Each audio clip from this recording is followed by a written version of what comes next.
चलिए आज का सुनते हैं हम लोग कि भूकंपीय तरंगे क्या होता है, अर्थ वेव्स क्या होता है, कौन सा ऐसा तरंगे हैं जो सबसे ज्यादा पृथ्वी के लिए खतरनाक है। तो आपने पढ़ा होगा एग्जाम हॉल में भी, और खास करके कहीं भी आप देखते होंगे कि भाई भूकंपीय तरंगे जब आता है तो भूकंप होने की संभावना ज्यादा होती है। तो इस बात को समझते हैं कि कौन सी तरंगे सबसे ज्यादा खतरनाक होती है। तो एक तो होती है पी तरंगे, दूसरी होती है एस तरंगे, और तीसरा है आपके पास एल तरंगे।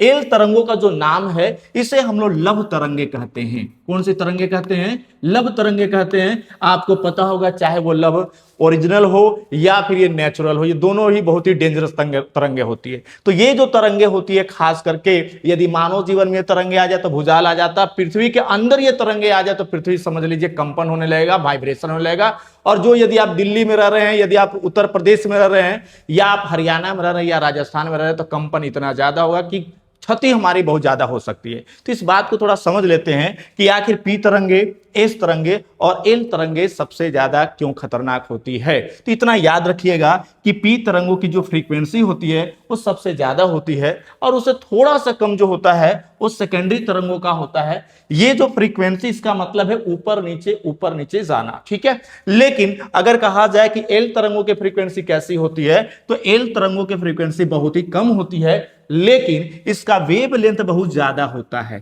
तरंग दैर्घ्य बहुत ज्यादा होता है, जिसके कारण जो पृथ्वी का पृष्ठ भाग है, जो धरातल भाग है, इसको सबसे ज्यादा खतरा होता है। तो सवाल यह है कि आखिर पी तरंगे पृथ्वी के लिए लाभदायक हो जाती है और एल तरंगे पृथ्वी के लिए बहुत ही खतरनाक हो जाती है, इस बात को कैसे समझे। इस बात को यदि समझना है तो ये समझ लीजिए कि यदि मान लीजिए कि एक छोटा बच्चा है जो अपनी माँ उसको गोद में खिला रही है, और जैसे अगर धीरे धीरे उस बच्चे को खिला रही है तो ये समझ लीजिए कुछ बच्चा को नींद आ जाएगा। तो जब धीरे धीरे स्लोली अगर हिलडुल हो रहा है तो वो प्राइमरी तरंगे हैं, और यदि उसकी मौसी आती है थोड़ा सा ऐसे ऐसे हल्का फुल्का हिला दिया तो बच्चा जाग जाएगा। इसका मतलब जो सेकेंडरी तरंगे है ये थोड़ा खतरनाक होती है। लेकिन यदि शाम को उसके पापा आ गए और उस बच्चे को पूरा इतना ऊपर फेंक दिया गया तो ये समझ लो कि वो बच्चा नींद से जाग जाएगा। इसका मतलब ये है कि जब ये वेवलेंथ ज्यादा हो जाए तो पृथ्वी के ऊपरी हिस्सा को टक्कर ज्यादा लगता है, और यही कारण है कि एल तरंगों से पृथ्वी को सबसे ज्यादा खतरा होती है।